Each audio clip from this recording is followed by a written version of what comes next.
right? You're never going to touch an IDE if you're an analyst for this huge company, because they don't need someone to write code, right? They don't trust your code. You've just started up. You're going to be working in like Excel and PowerPoint, and you're going to be on meetings nonstop. So then you have no chance to learn. You have actually no chance to experiment either. This is the worst case scenario, but it is a very likely scenario. You'll be educationally stuffed into a location that you cannot get out of.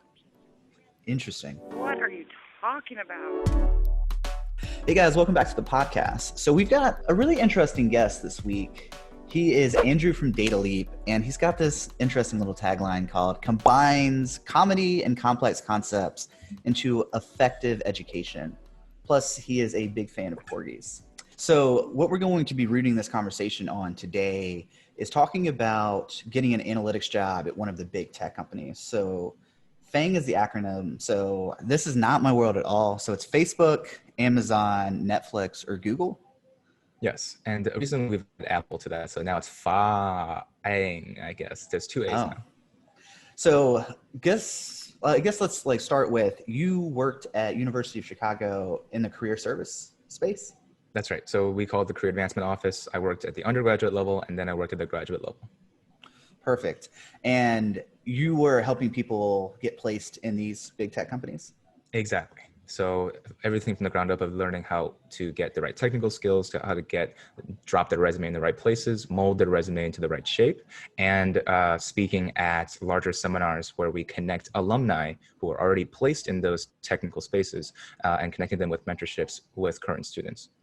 Perfect. So what are the technical skills that someone needs to have to get a job at one of these? Well, specifically an analytics job. And I guess those break down into analytics, which is kind of my area of expertise, and you're kind of more in the data science, although maybe it's better like data science and then analytics is a subset of that. I would say you were right the first time. Analytics is the bigger subset. Data science is the smaller subset. And I cover this on my channel where I dissect, what is a fake data scientist? There is a Quora thread, very juicy, very spicy, where there is a posh and pretentious data scientist who kind of says, this is how you find out someone's an analyst, not a scientist. And his general mantra is that a scientist is someone who builds models and tests statistical methods rather than visualize data. And that's the one sentence breakdown, is that if you're constantly working in Excel and PowerPoint, and even if you're working in Pandas and SQL, but you are constantly just looking at data and just kind of giving a eagle's eye view of like, oh, this data looks good today or bad today, you might just end up being more of a data analyst in terms of just common day tasks. But if you are deploying models, if you're talking to software engineering teams of what technical requirements a certain sprint might have, what product sense a product manager is asking for, and trying to mold a specific model that it detects outliers or detects what next Netflix movie you want to watch. If you are trying to make a recommender system, that kind of work is more a data scientist. Yeah, well, there's a lot of elitism in that space. That's why I kind of tread lightly about, I'm by no means a data scientist. I use really aggregation functions to uncover insights. Like, what is the total sales? What are the average sales or deal size for this?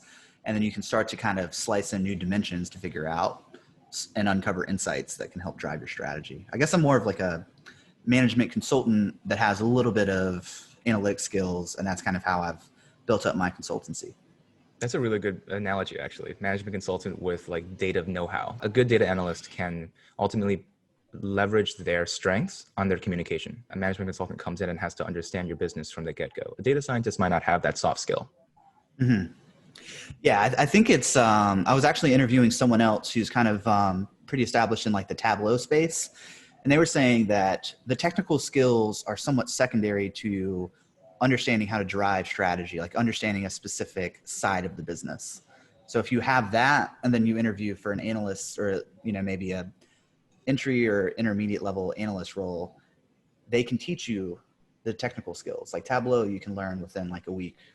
Pretty much the same with Power BI. Yes, I feel like anything that comes down to not having to write in an IDE or not having to touch the terminal at all, that can be picked up in a week. The companies that are looking for really high Tableau and really high Looker expertise, they're probably only looking for like if you can create a Tableau dashboard from end to end. But if you're just plugging an already existing framework, they can learn everything they need to know in a week. Yeah, interesting.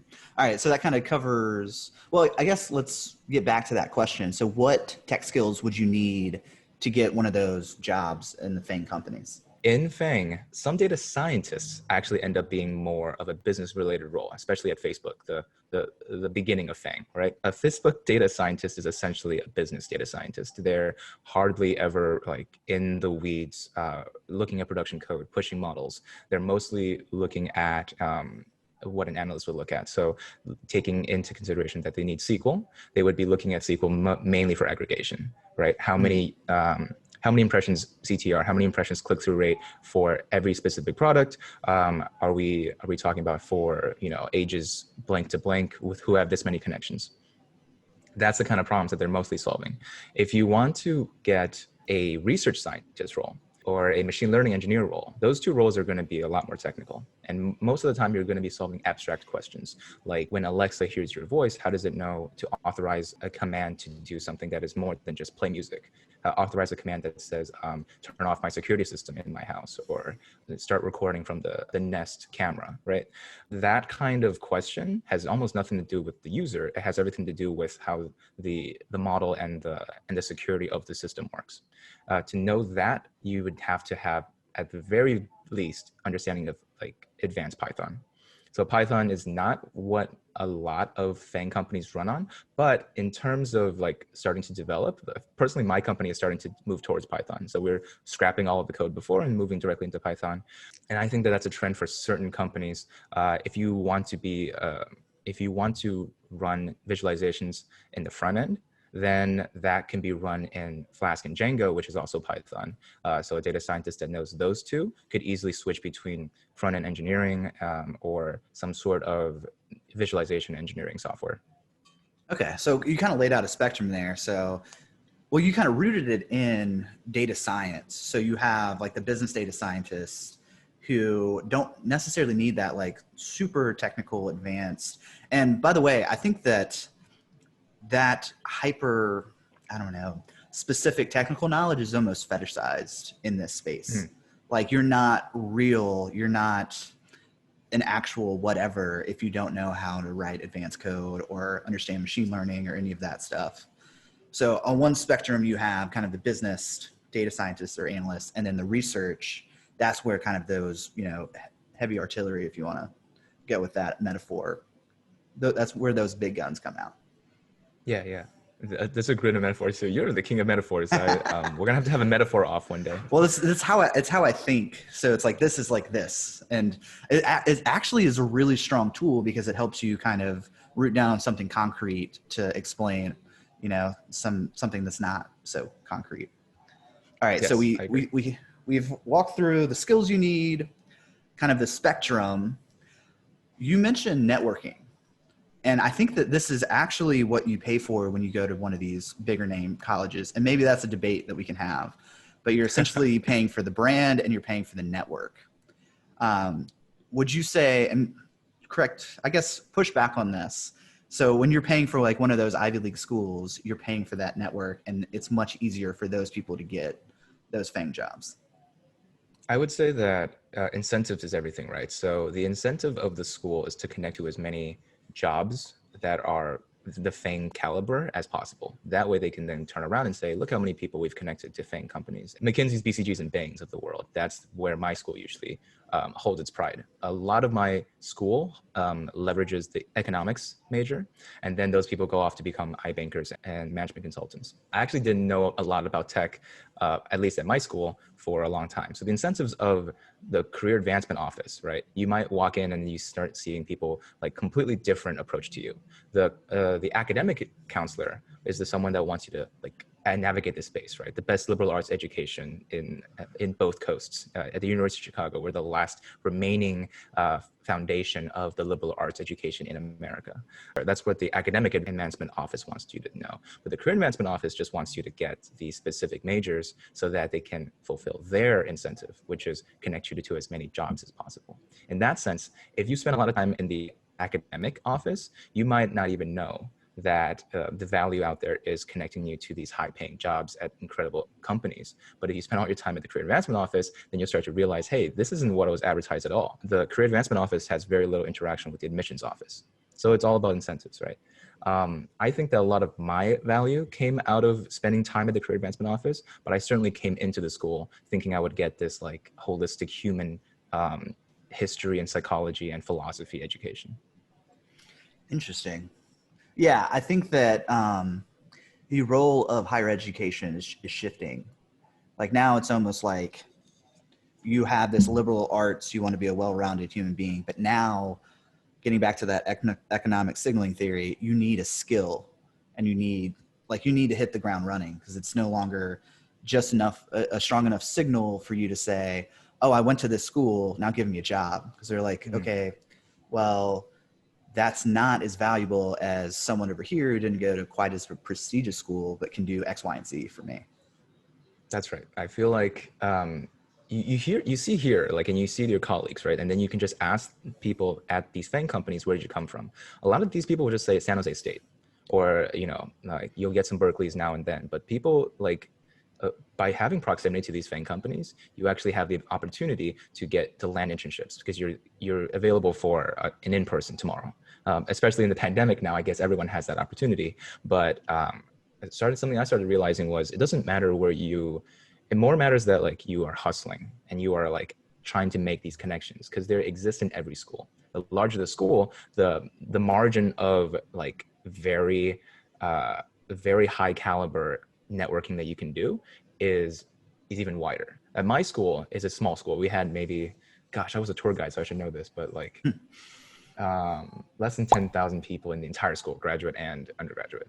So like, even if we try to advertise that we had high caliber networking, the amount of people that graduate from my school is going to be way less. And then just by statistics, like just by random samples, like, yes, it's going to be a lot harder to find that perfect person to network with. Interesting. So what would you say is the number one skill that, if you're trying to get into the analytics or data related space, that you should learn? Like if you were to prioritize a list, where would you start? I thought we were still networking. I was going to say humility. So I'll just do a one sentence touch up on that. A lot of people think they should be confident, right? And show that they have like the skills necessary to network with you. I would rather have someone come up to me and say, hey, I just started picking up Python like last week. Can I please talk to you? That person is definitely going to get a message from me, right? Because that person shows that like, hey, I have so much to learn and I'm from your school. You know, I can definitely empathize. I was at that point. I started learning coding at my university. I didn't do any coding before college. So that was really important to me, to like be able to empathize with you. If you come off and saying, hey, I did all these projects already, I just want you to, you know, give me a big stamp of approval, that's a lot less work for me, right? All I have to do is give you a referral, but then there's no connection. So you're kind of talking about the Benjamin Franklin effect. You heard of that? Is it Benjamin Franklin said, it's better to lend money to someone and then that will like get them to connect with you more. Is that it? Is that one of them? Essentially, you want someone to do something for you, because essentially psychologically we do things and then rationalize later. So if you can get people to kind of do you favors or like invest in you, they're going to assume that you're a good person and that you have a bright future, because they wouldn't allocate their time or resources to someone that's kind of a dead end or just a waste of time. Yes. Okay. Awesome, man. Old Benny Franks. He had the right idea. Yeah. I mean, it is interesting, like how you've got to calibrate that ask though, because if you're asking me like, hey, can you sit down with me for 2 hours and work through my resume and give me advice, and be like, I don't have time for that. But right. If you could say, hey, I've got this small question about Tableau or Power BI, you know, that's a lot more. And I guess it depends on the day for me, but I'm much more likely to respond to kind of that smaller ask. But yeah, I mean, we can go down the whole marketing or networking rabbit hole. But yeah, I kind of wanted to talk about like, so what I was pivoting to was, you need to go out into the business world and actually have a skill. So what would you recommend? I think I actually watched your video on like the one that was posted yesterday. Because it talked through 21 days. Visualization is kind of an overlapping point of my world and your world. I think that's probably the biggest skill or the highest return on investment skill that you can have as a early career analytics or data related professional or a student, because it's something that you can very quickly learn and it actually impresses people. Right. I would say, so yeah, plug to my channel, talked about 21 days of how you can start data science. It is essentially a day-by-day breakdown of what you should learn. That was a good baseline for any data scientist. I have talked to actual like analysts, especially people I work adjacent to, and they just never pick up an IDE. They never pick up Pandas or Python or anything that requires them to like visualize in anything more than just a Looker or Tableau. So I would say if you are looking for a pure analyst role in FAANG, it might just behoove you to learn really good SQL. And SQL is a language that I've also talked about on what's the first language you should learn is a language you can learn in 24 hours. I really think that. SQL is like 3 main statements, like 4 main like additional methods. And then once you learn those 7 things, you're basically a SQL whiz. At the very least 4. And that's something that you can't say for any language, right? You can't just go in French and say, s'il vous plaît and bonjour, and then you're done, right? But in SQL, it truly is that simple. You have to take years to hone that experience. But if you want to become like a whiz at doing what you need to do 80% of the time, that's the first 24 hours of SQL. Interesting. Yeah. So what's next for Data Leap? I know you just collaborated with Data Professor, right? Yes, that's and right. So is he in Thailand? I feel like I've talked to him for a while now. So you just did an interview with him. He kind of walked through his journey into. Well, was he in higher ed the entire time, or was he consulting? He was a researcher in bioinformatics, and then he became a professor. His very young daughter, right? Yeah, his daughter said, "You should be on YouTube." And he said, "Yes, I should be on YouTube." And now he's a very wildly guru. Like I really look up to him. He's a great guy. Yeah. Well, I have kind of a similar trajectory in that I got my MBA and launched my consulting agency immediately after that. So I turned my last internship into my first client and then just started stacking consulting engagements on top of each other. Then I hit a lull and I started just YouTubing. The second video I made got picked up by search results and it was related to a Tableau certification. Then I've created a course around that certification. That's kind of, it's a really odd time right now because especially within higher ed, because, I've had about 15 courses that I've created over the past 3 years. And I'm seeing because I've started teaching at Greensboro College and High Point University this semester.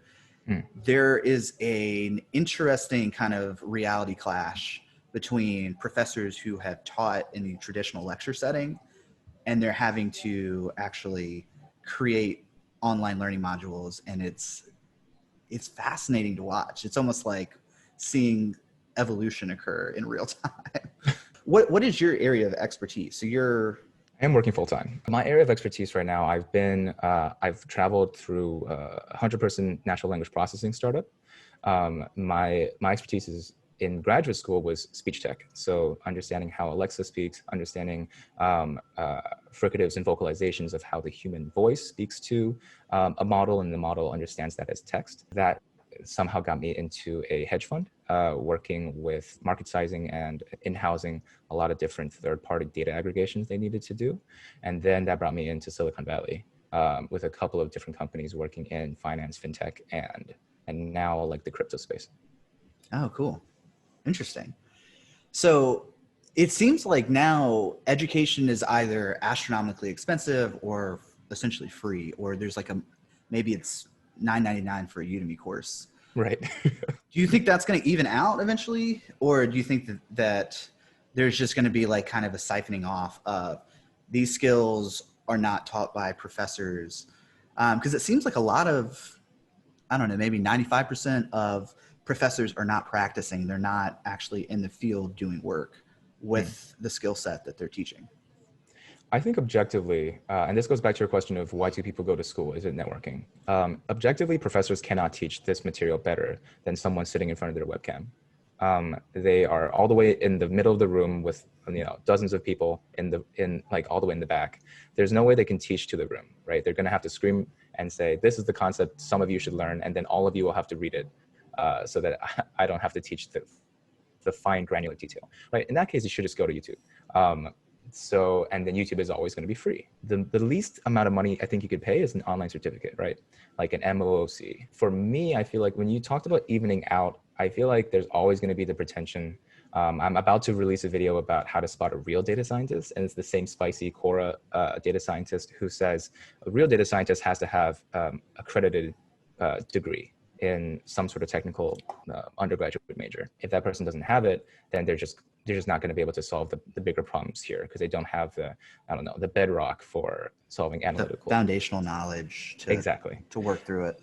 I have to disagree because I see plenty of people with non-conventional education that have just basically taught themselves online. I see people who have the right degrees who don't know anything about technical interviews or solving technical problems.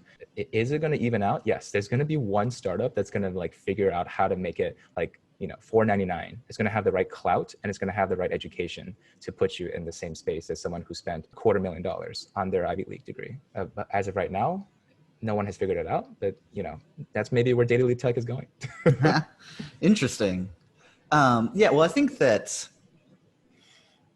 to articulate these thoughts, I think that schools teach you to be a good boy and a good girl. Like follow the instructions and then you get a check or you get a gold star. And that's just not how it works learning like data related skills. Like there's a lot more experimentation and creativity that goes into it to where you have to like kind of, and actually that's a pretty substantial problem within like online learning modules as well. It's like, I'm kind of doing a hybrid thing at Greensboro College currently where I am having my students take my LinkedIn learning courses before, and they'll learn the concepts online, then we'll talk about them in class. And then what's cool, and I don't know if anyone else is doing this right now, or at least I haven't heard of this, is that they're then getting to apply those concepts on my business. And there's actual stakes. So for example, I've been collecting email addresses for about 2 years now, and we just did like a email marketing challenge where they all researched email marketing best practices. We talked through the KPIs, and then they studied my YouTube channel to figure out what topics. And, we actually just ran that challenge and one of the groups won, and their reward for that is I'm going to like share their results on LinkedIn, and they might get some new connections that way. All right. So we totally went on a side tangent and veered off. Oh yeah. Let's get back to FAANG. And yes. What is it like working? So have you placed students or have you personally worked at one of these companies kind of in a data related role? I've placed over like a couple dozen students in FAANG roles, and I've personally worked at a FAANG company. I would say that, just to definitively thank you so much for the person watching this video for getting all the way through our sidetracking. But the answer to getting a FAANG company is to make sure that you are like, go on LinkedIn right now, go to the alumni function, and then start reaching out to people who work at the companies you want to work at. Right now, especially in the pandemic, everybody's on LinkedIn. Everyone's kind of grasping on their pearls of like, oh gosh, do I need to like freshen up my LinkedIn, or even the people at the biggest companies. So they're looking on LinkedIn right now. This is the time to get their attention. Say, hey, can I get a referral from you? Here's the bottom line. They get money if you get hired. If they refer you, they can get up a bonus of like $10,000. If an engineer at a FAANG company baseline is going to be making $150,000 baseline at $200,000 total compensation, right? It's pennies to give the person that referred them a small bonus on top of that. So, and then that's an engineer, right? So a data scientist might be making a little less if you are coming from zero experience, because a software engineer usually has 2 to 3 internships under their belt. A data scientist is the pairing for a data scientist at FAANG companies is if they're siloed, one data scientist for like 10 to 20 engineers. And that's the people that you'll see every day on stand-up. They can pick and choose better candidates. But then again, the market is much smaller. One data scientist scales as well as two data scientists. Two data scientists do is twice as much work. That's not always the case for two software engineers. So that's when it comes down to, this is a very untapped market, and it has been unaffected by COVID. I covered an entire video on how Forbes says this basically has the highest job satisfaction, the highest job security, and there's no chance of it slowing down, even with COVID rising. So the bottom line is, have someone help you get in from the inside. And then if you don't know how to do technical interviews in Python and SQL, there are like daily email subscriptions, like on dataleaptech.com. And the Daily Bite, which Kevin Naughton Jr. has just created. Tech Lead has one. Some of these people have better services than others. My friend Data Science Jay has the interview query, which also gives you a free answer question every week. I just posted a video with him today, actually. Oh, cool. I have to check it out. So Data Science Jay and even Joma Tech, right, has these like daily questions that get you on your feet. If you don't want to subscribe, and I'm gonna probably kick myself in the butt because I want to get in this space, but just go on LeetCode, because they have a bunch of free questions right now. That's the same service if you haven't started anywhere yet. Eventually you'll run out of questions, in which case it's a good idea to subscribe to these email subscriptions. Awesome. Well, I appreciate your time. Let's close out on this one specific question. You said that there were 12 people that you've placed. Was there kind of a thread linking them, like a common trait or a common characteristic or even a skill that all of them had? I've placed a couple more than 12, a couple dozen people. Oh, a couple dozen. Okay. Yeah. I would say that when they started out, so some people, I like oversaw their career trajectory from like freshman year, right? And so I helped them place internships and get them all the way to their final offer. The way to get a good final offer is to get a good return offer, right? If you are a freshman or sophomore in college right now, it's a good idea to really aim for the high heavens when it comes to an internship, right? Everyone else is going to be partying, hopefully they're not partying on non-socially distanced parties.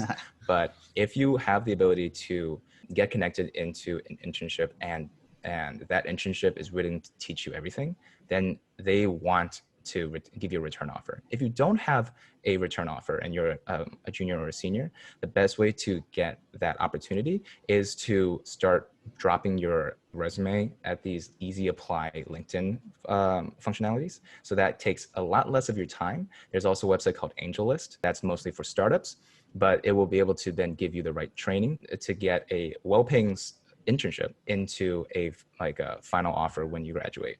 If you really can't land any of these, it is very well worth it to take your time and just learn more, right? Some people try to fend off the graduation with a data boot camp or higher education, right? If you don't want to take on the debt, it's fine to just not do anything and keep grinding, keep learning. All the people that I placed followed a regimen of learning. And I'm planning to create a day by day, what you should be grinding to make sure that you have the most use of your time. But if you put in the work and it still isn't enough, don't rush into a job that will get you stuck as an analyst if you want to be a data scientist, or get you stuck as a consultant if you want to be an analyst. That will carry on with you for the first 10 years of your career, right? It's really hard to break out of a specific label.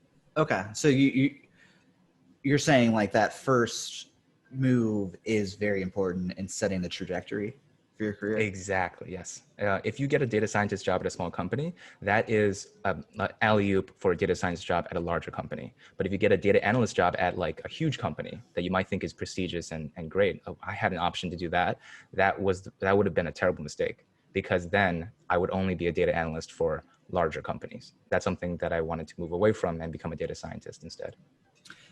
Yeah, actually 2 of my internships were an analyst role at a multi-billion-dollar company. Right. I couldn't stand it.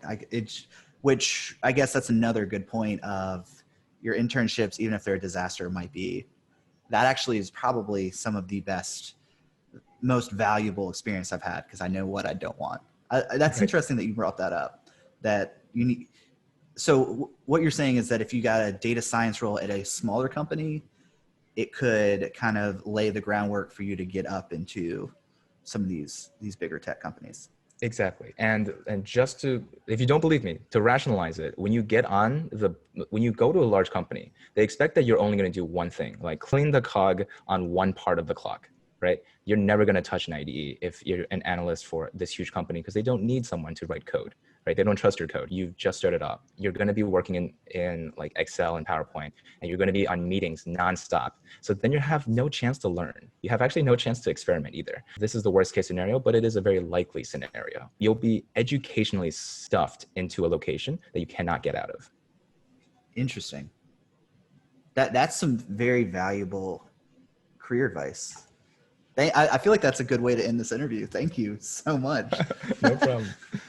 Well, if you guys want to check him out, it is Andrew, and it's Data Leap. Is it Data Leap Tech?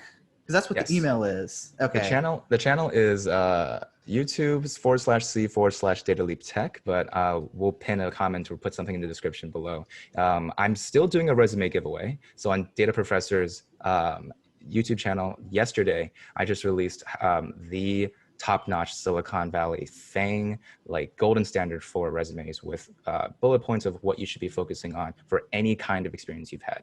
So I'm giving away 200 copies of that. I've given away a couple of, like maybe 100 or so yesterday. So on my channel, I describe exactly how to get your hands on a Word document of that resume. If you want to go over, subscribe, and check out more of this channel too. This channel's material is really awesome. So you watching at home, you should subscribe to this channel, subscribe to my channel, and we'll see you back for more. All right. See you guys. Bye-bye.